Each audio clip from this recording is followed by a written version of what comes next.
আমাকে যদি জিজ্ঞাসা করা হয় আমার সবথেকে পছন্দের মাছ কি, আমি একটুও না ভেবে প্রথমেই বলে দেব ইলিশ। ইলিশ মাছ খেতে আমি ভীষণ পছন্দ করি। আর আজ না বাড়িতেই ইলিশ মাছ আনা হয়েছে। আমি তো আনার সাথে সাথে মাকে বলে দিয়েছি আজ কিন্তু আমি ইলিশ ভাজা দিয়ে ভাত খাবো। ওই ইলিশ মাছের ভাজার তেল, ইলিশ মাছ, সাথে একটা কাঁচা লঙ্কা, আর কিছুই দরকার নেই। তবে আমার কথা শুনলে তো হবে না, ইলিশ মাছের টক আবার আমার মায়ের ভীষণ পছন্দের, ওটাও আজকে হবে।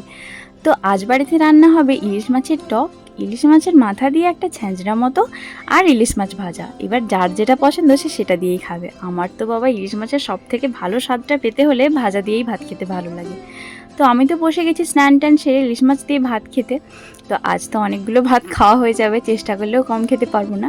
তো ইলিশ মাছ ভাজা দিয়ে প্রথমে ওই তেল দিয়ে ভাতটা খেয়ে নিলাম, তারপর ইলিশ মাছের টক আর ওই মাছের মাথা দিয়ে করা ছ্যাঁচড়া দিয়েও ভাতটা একটু খেয়ে নিলাম। তোমাদের কেমন লাগলো অবশ্যই জানিও, ভালো লাগলে চ্যানেলটা সাবস্ক্রাইব করো। টাটা।